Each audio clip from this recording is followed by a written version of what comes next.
piano industry overall in the country, and that's the whole United States, they keep on falling. Since 1993, Jason Sipe has been running the Arizona Piano Company. Back then, there were many places to buy a piano. There's only 3 major ones left in the valley. And there used to be a lot more. Piano sales were at their height before the home crash. Usually piano sales are involved with home sales. Sales dipping over the years, coupled with the cost of playing the pricey instrument, didn't help either. Music lessons cost money, and when you have less money, the luxury items go, and that's the problem with the piano industry. It is a luxury item. It's not a necessity. These days, technology through apps and digital keyboards have replaced the ivory keys. And it's just not the same. Everything's been digitalized and it's a recorded sound. So they do not hear the strings interacting on a piano, or a reason why a piece is written in a minor key over a major key, because on a digital or an app, everything, even though it sounds a little bit different, it's not. It's really the recorded of a certain note. But as long as we have symphonies and movie scores to be made,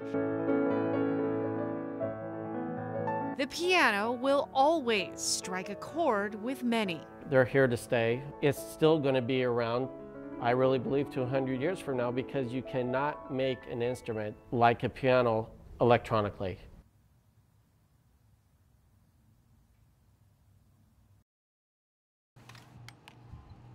As the sun sets over Glendale, police officer Wes Zigmont and his partner Mick are just starting their shift. The things that they can do for us are tremendous, and I'm one of those examples, obviously. Mick is actually Zigmont's second four-legged partner. His first dog, Ronan, died in the line of duty. Hard to really explain how difficult it is. Security camera video caught what happened in June of 2013. Ronan went into a backyard to find a suspect. The man opened fire, hitting Ronan and Zigmont. He survived, the canine didn't. Those feelings, they never go away. You know, I'll never forget Ronan. Ronan is what struck us. When he was killed without a vest to protect him. Sherilyn Berry is the co-founder of the Two Share Foundation, a nonprofit that works out of a gift shop in downtown Glendale. Berry is now trying to raise enough money to buy protective vests, similar to the one shown in this YouTube video, for Glendale PD's 6 canine officers. These dogs are out every day protecting the public. We need to protect them. Zigmont says when a situation turns dangerous, canines go in first, so a human doesn't have to. If the dog's going to take a shot,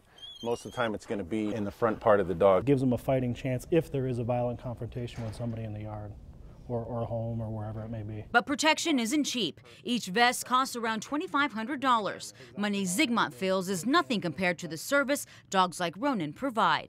There is a good chance that if a dog wasn't there in that scenario, an officer probably would have been shot.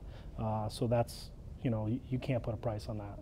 And if you'd like more information on how you can donate to help these guys get protective vests, just log on to 12news.com for a link to their website. Reporting from Glendale, Monique Grego, 12 News.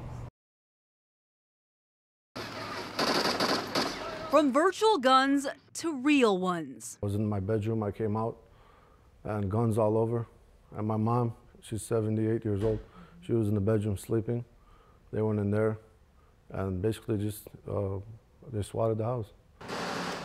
The dangerous game goes like this. Someone behind a gamer tag hacks your personal information and then sends police to your home. And the Yakub family says they are a victim. Surprise police converging on their home. Scared the hell out of me because I don't want them to come and start shooting. When his wife and 3-year-old daughter are playing in the backyard. She thought that some guy was trying to shoot birds or something. That's what the cop was right there in the corner. The family says it all started with some smack talking from Samir's 14-year-old son in a party chat, but apparently to the wrong person. They sent me a message saying swatted, smiley face. And at first I thought kind of they were joking. Police got a call Monday. There was a person with a gun and there might have been a murder. Former police officer Paul Penzone says police have to go in preparing for the worst. Community should be outraged when they see this occurring because it hurts their services that they get from law enforcement. And for law enforcement, it's just bad all the way around.